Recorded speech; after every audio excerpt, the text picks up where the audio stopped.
Давайте тогда к следующему вопросу. Вот мы определились то, что человеку понравился самолет, и ему люди, которые в этом разбираются, помогли его подобрать. Каким образом он будет переправляться, мы тоже решили. Какое летное свидетельство нужно для того, чтобы в дальнейшем именно человек мог эксплуатировать данный тип воздушного судна? Смотрите, летная, если мы говорим о частной авиации, нам нужен PPL, то есть Private Pilot License, то есть лицензия частного пилота. То есть в зависимости от, там, конечно, существуют какие-то рейтинги, если человек купил там многодвигательный самолет, то у него должен быть PPL с многодвигательным самолетом, если он хочет летать в инструментальных условиях, он просто должен получить, в любом случае, начинать... Без указания типа, да? Без указания типа, просто PPL. Опять, это разница в странах. Поняли? Если мы говорим, если у вас самолет на американской регистрации, мы говорим, везде разные правила. Или, у нас в Украине, у вас есть single pilot land, то есть у вас однодвигательный самолет на или понятно, что есть multi-engine, то есть multi-engine это многодвигательный тип. То есть, говорим, если об украинской и там, американской, то я просто обладаю украинским, американским и пилотским. И на украинском и американском пилотском у меня существует следующее. Это у меня рейтинг single multi, инструмент рейтинг, у меня там есть еще инструкторский рейтинг, вот такой. В принципе, вот эти рейтинг single и multi. То есть я, получается, имею право без тайп рейтинга летать на самолетах до массы 5700 килограмм. Все. Для частной авиации достаточно много. Единственное исключение, если это не реактивный самолет. Реактивный самолет, любой реактивный самолет должен тайп рейтинг. Это немножко другая ситуация, да, его надо поддерживать, это уже схоже, как у вас с Airbus, то есть вы должны этот рейтинг поддерживать. Или же, если производитель не требует на этот самолет рейтинг, то есть он может, к примеру, допустим, из США, практически, там, допустим, есть там прекрасный самолет, очень нравящийся Mitsubishi Mewtwo. Он, с одной стороны, он попадал в самолет, на который не требовался тайп-рейтинг, но потом у него понизился уровень безопасности.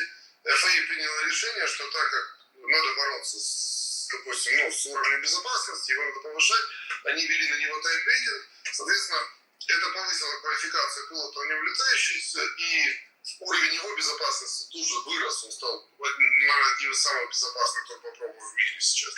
Но при этом это было требование как бы частично. Но в среднем, к примеру, мой PPL,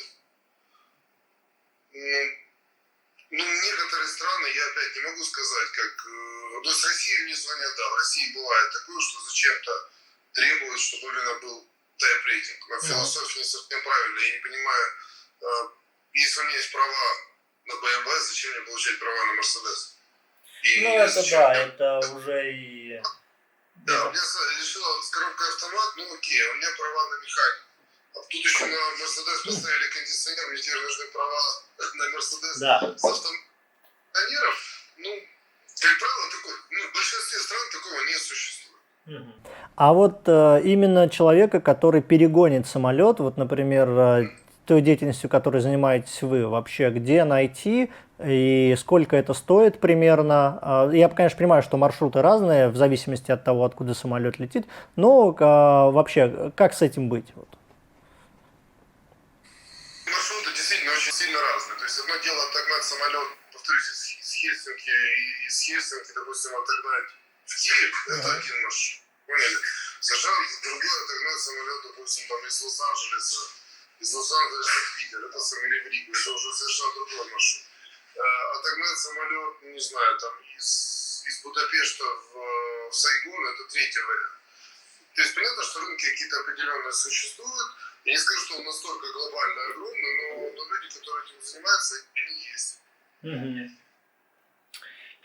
Так, давайте к следующему тогда вопросику. Тут у нас, вот тоже вы упомянули, что вы с друзьями недавно купили самолет на 4. Вот какие вообще есть нюансы в таком вот виде покупки и что с документацией, то есть как это все правильно оформить? Я так понимаю, это все равно оформляется на одного человека и на кого-то или нет? Или вы как-то это делаете в равных долях, есть какие-то документы, удостоверяющие это, или как это происходит? У нас получилась мне нужен был, то есть у меня есть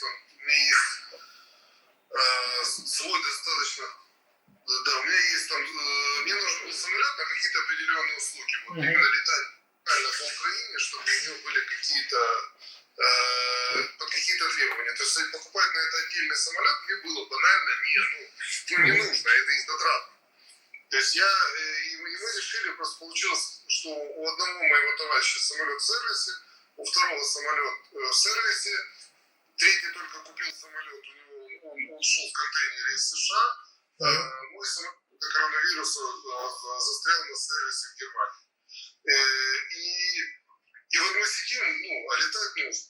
Все, мы банально взяли, нашли хороший самолет, и каждому самолет не нужен. То есть мне куска было достаточно. Мне было достаточно купить самолета, который мы совершенно спокойно шерили, потому что самолет не так часто используется, как автомобиль, там каждый день и все. Мы купили. Как это оформить? Во-первых, банально можно... Слушайте, мы же можем купить там с вами, допустим, там офисное помещение на двоих. Конечно. Правильно? Совершенно спокойно. То есть любую вещь можно купить. Самолет точно так же можно купить вдаля. Более того, это допускается, тот самолет конкретно, он был на американской регистрации, совершенно спокойно можно, открывается трастовая компания, которая бенефициаром этой трастовой компании является сразу же 4 лица.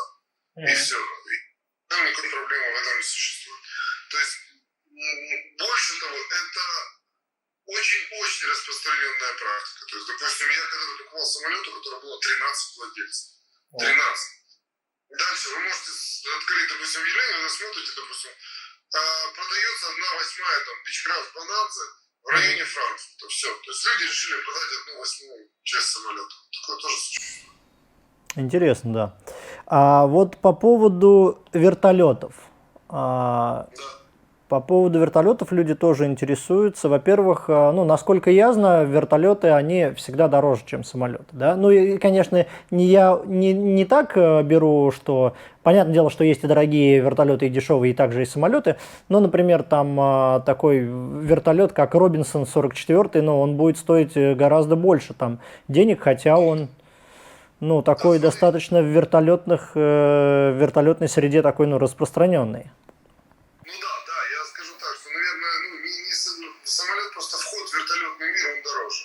Если Cessna 102, который мы рассматриваем, это можно рассматривать как первый самолет, вы входите в рынок авиации, и мы сказали, что вы можете купить 50-60 тысяч долларов, можно уже купить и начинать летать. То Робинсон, вход в вертолетный мир начинается там чуть ли не с $250 000. Поняли? Потому что там совершенно немножко другие подходы, и то, что вы видите, там вертолет, который стоит там 70-80 тысяч долларов, на объявлении 70-80 тысяч долларов. Это значит, что самый вертолет, который вы купили, и сразу же достали 200 тысяч, и он стал стоить 280. Вопрос в том, что вертолет и самолет – это разные вещи. Это абсолютно разные вещи. То есть, да, они оба летают, но у них разная философия. И более того, что есть, если мы говорим с практической точки зрения, есть вещи, которые замечательно выполняет вертолет, просто замечательно, и он это делает лучше всего. Но он не может выполнить то, что может сделать самолет. И с точки зрения, поняли, зеркальная ситуация. Многое может сделать самолет, что никак не может сделать вертолет. Да. В целом мы поняли, что это намного дороже. Владение. Я немножко неправильно скажу. Начальный уровень вертолета, он дороже, чем начальный уровень. Средний уровень, уже после начального, они начинают где-то уже идти параллельно. Где-то на верхах самолеты уходят далеко. Да, так. Также люди задают вопрос, при первой покупке самолета лучше рассматривать самолет с одним двигателем, либо с двумя. Мне кажется, тут просто вопрос в том, сколько денег и какой у тебя уже опыт налета.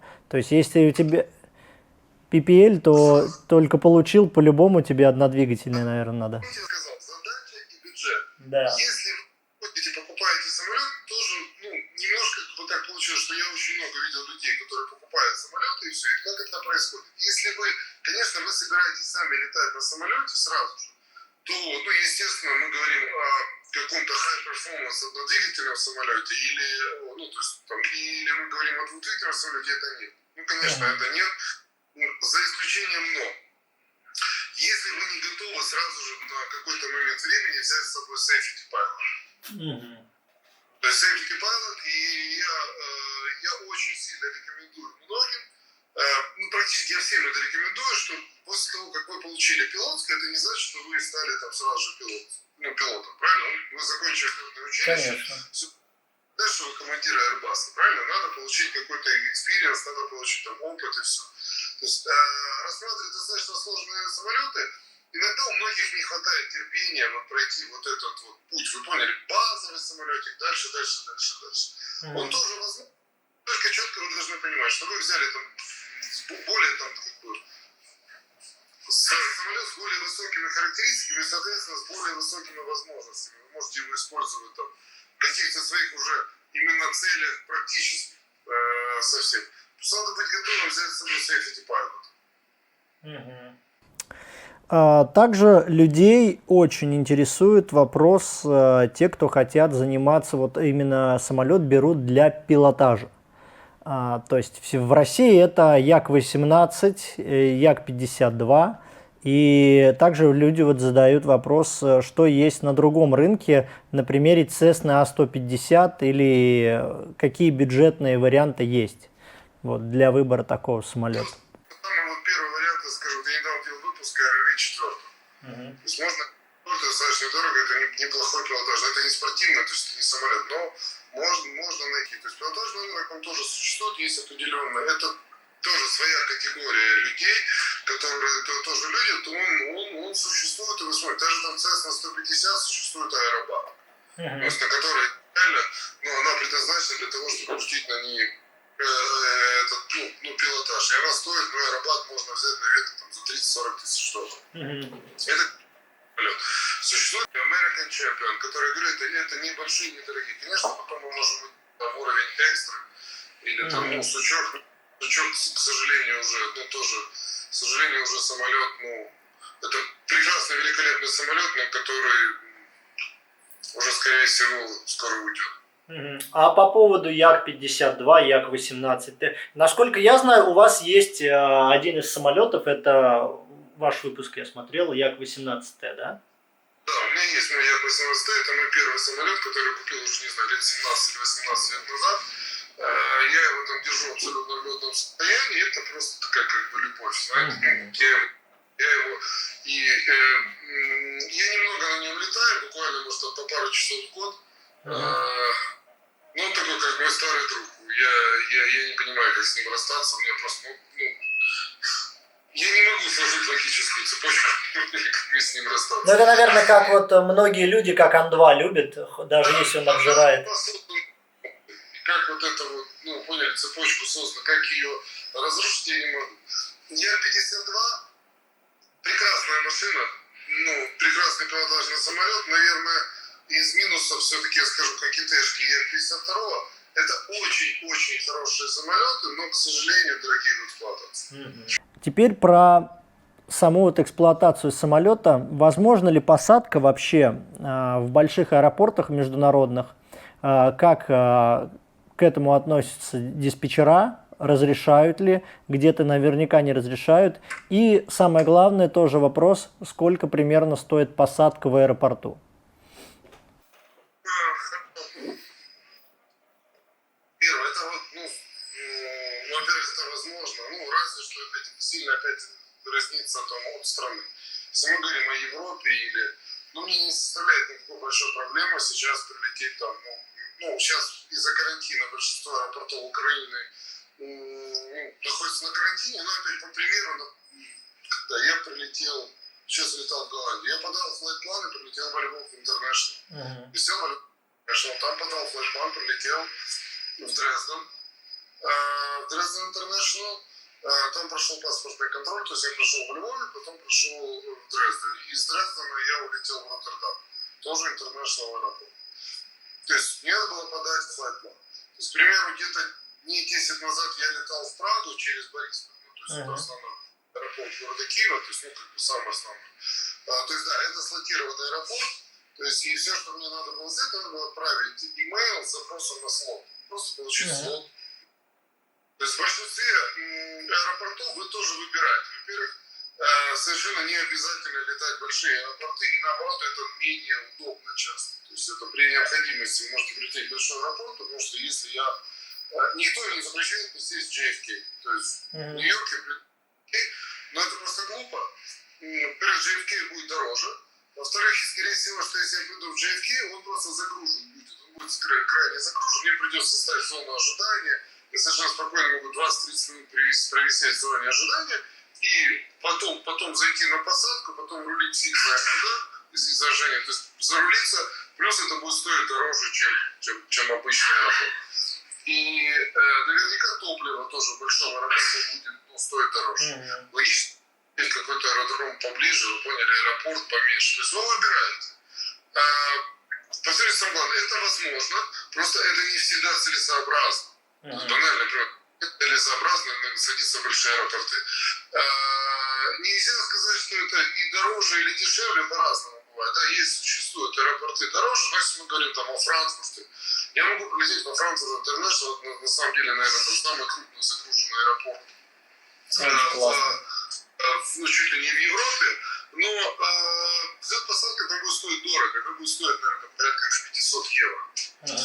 И это немножко такой небольшой барьер, потому что загруженный аэродром, в нем сыпется постоянно Боинг и Airbus, то есть движение, это огромный момент. И я в этом расписании вношу неразбериху. Но если это надо, пожалуйста, прилетай, проблем нет.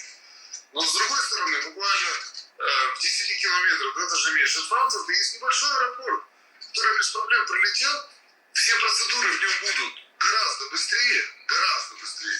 Он будет раз в 20 дешевле, и времени я сэкономлю тоже, наверное, в 10 раз. Поэтому, повторюсь, большие аэропорты можно. Так называемые хабы, вот эти, в них тоже можно. Потому что, но простой пример, я 10 дней назад летал в Прагу, просто прилетел и все. Заплатил взлет-посадку, в Праге это стоило порядка, по-моему, 100 евро, и это дорого. В Дрездене я садился 3 дня назад, мне пришел счет на 23 евро. 23. Бывает 7, бывает 8, бывает 150 евро. Бывает 20. Ой, мне это стоило, это, наверное, порядка, 50 евро. 55 евро за посадку в Борисполе, если я не изменяю память, наверное, в сумме получится до $100. Просто посадка. Понятно. А вот на таких региональных аэродромах, я думаю, где-то до 30, наверное, да, до 15, от 15. По Европе для самолета массы до 2 тонн это будет от 8 до 30 евро, от 8 до 40, наверное, евро. А самолетов, допустим, там в районе до 2,5-3 тонн, наверное, будет там от 70 до 150. Понятно. Я просто тоже хочу добавить, я помню, когда еще раньше летал в России, мы заходили в Ницце, подруливали к предварительному старту, и очень много самолетов там в Ницце летают из малой авиации, цирусы разные, цесны. И большой самолет, который выполняет рейсы по расписанию, стоит, ждет, и это, вполне нормально. Причем они делают проход над полосой на 1,5 метра, не касаясь, без шасси причем, и уходит, это было просто вообще очень круто. И во Франкфурте мы тоже летали, рядом там видно про который аэропорт вы говорите, я очень много раньше во Франкфурт летал, когда в Аэрофлоте работал, Там даже рядом воздушные шары, то есть залетают, часто на посадке заходишь, параллельные заходы, идет 747 Airbridge, здесь Airbus, тут воздушные шары, там по земле какие-то маленькие еще ползают, то есть у них вообще очень насыщенное такое движение там. Скажем, в этом нет вообще никакой проблемы. Вы просто выбираете аэропорт по удобству и по цене. Просто мы опять, первое в голову приходит хабы, вы поняли? Мы говорим о хабах, Франкфурт, Амстердам, мы говорим о Шипос, но при этом огромное количество аэропортов вокруг Амстердама есть, огромное количество. То есть вот я летал, есть Зеппа, такой аэродром, он, наверное, километрах 70 с другой стороны Шипо. Ну, слушай, посадка, по-моему, 8 евро стоит. Ну, очень хорошо. Вопрос, конечно, очень странный, но все-таки я его озвучу, потому что люди задают, где искать людей, с кем можно вместе купить самолет. Но я так просто думаю, что это должны быть какие-то друзья, а не люди, которые друг друга не знают, а где-то в интернете нашли. Ну вот тут я скажу, я очень сейчас активно стал эту тему как бы с шерингом и немножко продвигать вперед, то есть я даже там активно пытаюсь и на своем примере, в том числе вот мы купили самолет. Ну, в нашем примере, да, это мы были друзья, и мы как бы там летчики мы купили и все, то есть шерингом. Опять беря пример Америки, беря примеры Европы, существуют огромные клубы, то есть как бы пишется какой-то определенный устав, и люди, да, вы можете купить банально в объявлении по продаже самолета, попадается объявление, 1/8, 1/4 половина самолета, или 1/16 самолета. Я так понимаю, основная цель этого даже, наверное, у людей это как с целью перепродажи, скорее всего, да, дальнейшей? Или именно вот, 1/8 покупать самолета, как его, например, потом просто делить между этими 8 человеками? Не, ну вот наш пример, смотрите, вот банально мы купили, я купил 1/4 одного самолета. Мы договорились следующие правила, допустим, первое, да, я имею владелец, то есть я владею, финансово владею 25% самолета, я готов претендовать только на 25% его стоимости. Раз, как мы его пользовали? Мы просто разделили, что каждую неделю кто-то хозяин одного самолета одну неделю в месяц. Вот каждую неделю. Сегодня я, завтра Андрей, послезавтра Рома, после следующей недели там Олег. И пример очень простой. Да, в эту неделю я могу летать тогда, когда я хочу, и когда я то есть я никого не должен ставить в известность.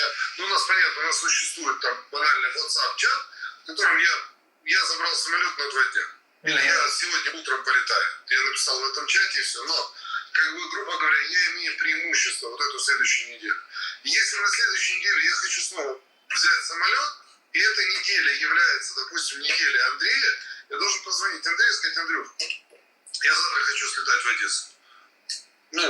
И он говорит: слушай, Вовка, я сегодня, то есть я вообще собирался слетать в Запорожье там за ребенка, и я не могу ему возразить, потому что, это его неделя. То есть он имеет преимущество. Как вы поняли, помеха справа. То есть он в данный момент помеха справа, которой я должен уступить дорогу. По сути, как оказалось, у нас еще не было ни одного момента, когда мы самолет, он не так часто, он пользуется вроде как часто, но это не тот автомобиль, которым вы пользуетесь. Автомобилем вы можете там 5-6 раз в день пользоваться. А вы еще приехали на работу, потом съездили на встречу, потом пообедать, заехали в магазин туда. То есть он меньше, и этого вполне достаточно. Но при этом все фиксированные, я инвестировал меньше денег на стартовом входе. Есть фиксированные платежи, которые я меньше, вы поняли, там, страховка, annual inspection, допустим, потом парковка самолета, то есть мы их шерим на 4. То есть в данный момент у меня не возникло требований вообще. То же самое это существует правило, как в прогулочной авиации, да, вы понимаете, вы покупаете самолет просто для удовольствия, чтобы летать на прогулке там, не поняли, по выходным, тоже это можно говорить, и, как правило, если вы собираетесь совершать авиапрогулки, вы не будете там всю субботу висеть в воздухе, вы как-то разберетесь, насколько полетает. Банальный пример, это же существует и в большой авиации. То есть это существует, в ряде, когда люди покупают долю в большом джете, да, он хочет пользоваться бизнес-джетом, ему нужно летать, но ему надо потратить несколько миллионов долларов, и да, он будет налетывать 50 часов в год. Вы понимаете, а он содержит свою машину. Он может купить, допустим, себе допустим, одну, там, не знаю, там, 10-ую долю самолета бизнес-джета. Самолет будет летать 500 часов в год, и из этих 500 часов в год он будет летать 50 часов на него. Ну, соответственно, инвестировал все деньги в этот бизнес-самолет, и он не платит экипажу. Понимаете, допустим, вы пришли летать на какой-то бизнес-джет. Соответственно, владелец этого бизнес-джета должен вам платить там, значительную сумму по всему. И неважно, летает этот человек 20 часов или летает он, допустим, в месяц, вы поняли, или он летает 20 часов в год, он все равно должен платить эту зарплату. Но с другой стороны, если люди взяли пятером, вы поняли, они уже могут обеспечить, они все равно будут платить вам одну и ту же самую зарплату, но делить ее на всех. Ну да. Да, это просто вот один из примеров. Поэтому шеринг, он существует, и это очень удобно. И более того, это позволяет многим войти в авиацию, получить доступ к самолету за меньшие средства. То, что мы возвращали. Вы хотите купить, допустим, там Cirrus SR-22. К примеру, вы посмотрели, что, допустим, толковый Cirrus SR-22, он стоит, допустим, там, наверное, реально там что-то толковое в районе 200 тысяч и выше. Вы не можете выложить 200 тысяч долларов, для вас это дорого. Но при этом, допустим, представьте, для вас комфортно полтинник. Это комфортная сумма. Почему вам четверым не скинуться по 50 и не купить самолет на четверых? Конечно. Вообще, мне кажется, это вообще хороший вариант, честно говоря. Это хороший вариант, и это удобная вещь. Да, слушайте, она не всем подходит. Очень для многих покупка самолета еще является покупкой. Очень для многих действительно есть люди, которые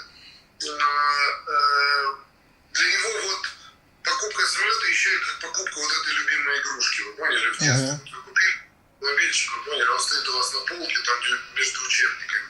Он ваш, вы уже выросли в возрасте, вы еще уже не играетесь на него там по столу, но вы смотрите на эту машинку, она моя, она хорошая, или Мишка, с которым мы спали в детстве. То есть такие люди существуют, и наверное, это им не подойдет. Потому что действительно людей, которые покупают самолет как объект обожания, тоже очень много. И что самое приятное вообще во владении самолетом? Самое приятное во владении самолетом — это дорога к своему самолету. Потому что когда вы выходите, допустим, вы вышли там из терминала, и вы идете по рампе, и понимаете, что это ваш самолет. Да, это круто. Да, и вы понимаете, что это ваш. И в этот момент, слушайте, я не могу сказать, у кого-то это может быть эго, у кого-то там что-то, не знаю, это чертовски приятно. Да, это очень приятно. Даже если ты идешь, я хочу сказать, даже если ты идешь просто вообще, не на свой самолет, а которым просто ты управляешь, это все равно приятно. А когда у тебя еще и свой, это, мне кажется, вообще прям...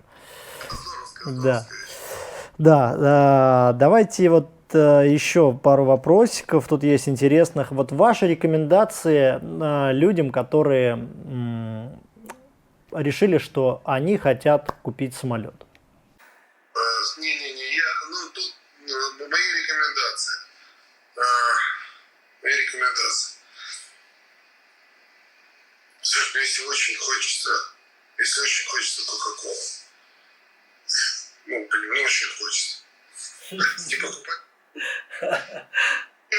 Вопрос что очень есть. Если вам что-то в жизни очень хочется, сделайте это. Не-не-не, я просто, наверное, думаю, что вопрос сводится к тому, что вы рекомендуете обратиться к профессионалам, но это мы уже обсуждали. Может быть, я думаю, с такой точки зрения человек просто написал вопрос. Скажем так, я рекомендую обратиться к профессионалу, потому что, скорее всего, особенно в покупке первого самолета, человек, который это понимает, он вам поможет, подскажет, и практически 100% всех многих в этом интересует финансовая часть, он сэкономит ваши деньги. Человек, которому вы заплатите комиссию, в итоге он сэкономит вам деньги, потому что вы еще молодой, вы еще не знаете, что делать. Просто кстати, здесь сейчас в чате народ писал, пока был первый эфир, то что как не попасть в такую ситуацию, когда, например, самолет стоит 70, а человек, который его продает, или этот брокер говорит, что он стоит 100. То есть это как бы складывается такая ситуация, как, знаете, как у перекупов.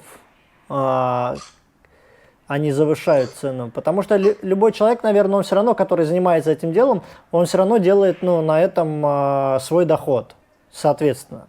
Ну, во-первых, если ну, рынок авиации достаточно тоже прозрачный и он существующий. Допустим, если я решу купить Airbus, ну, вот ваша компания приду купить Airbus, я приду посмотрю внешний вид на самого Airbus, мне будет интересовать в последнюю очередь, что я подниму документы, посмотрю ресурс вашего Airbus, правильно? Да, конечно.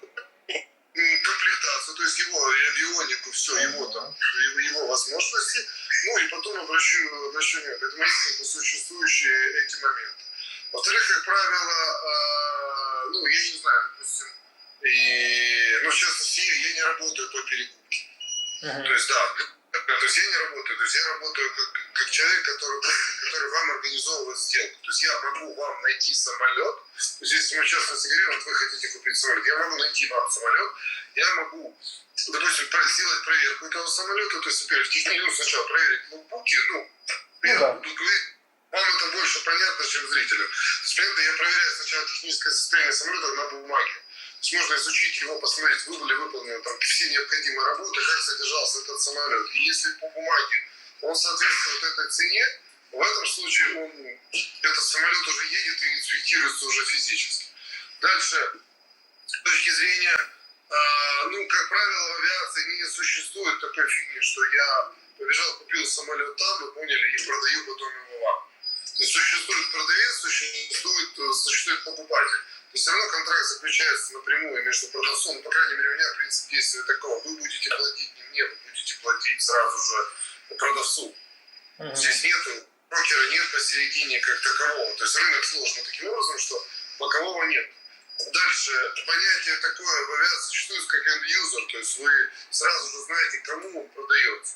То есть если я хочу вам продать самолет, который там стоит 70 тысяч, допустим, продать вам за 100, ну, для этого я должен сам его купить, вы поняли, и потом сам его продавать вам за столько, ну, сколько я посчитаю нужно. Третий момент, понятно, что рынок уже достаточно устоявшийся авиационный. Здесь существуют какие-то определенные там нюансы. Ну, даже не нюансы, они существуют как бы подвижки, ну, в ценах. Но, как правило, этому всему есть обоснование, что какой-то самолет дороже, потому что у него или ресурс лучше, вы поняли, или же у него там, ну, он требует в ближайшее время меньшего там мейнтенса, меньших инвестиций, или у него авионика лучше, соответственно, за счет этого у него там более там, функционально, чем-то вот так. А вот такой еще вопрос тоже люди вот... Я не знаю, скажу изначально. В самолете не бывает, ну, да, хочу говорить ничего, но знаете, как вы едете куда-то, если просто проезжаете мимо авторынка, вдруг выбегают люди на дорогу, которые машут, вы просто едете, а он хочет у вас купить эту машину, знать, какая она плохая, потому что тут же ее помыть, поставить на площадку, рассказывать, какая она хорошая. Ну, это их работа, это нормальное явление, все в авиации просто такого не существует. Я не знаком, я не видел в этом. Разве что есть люди, естественно, в любом месте существуют, если кто-то там продает дешево самолет, ну, как и автомобиль, наверное, если у вас хороший автомобиль, и вы его быстро хотите продать, и вы сказали, куда-то выгодно, ну, кто-то, может, из знакомых его купит у нас.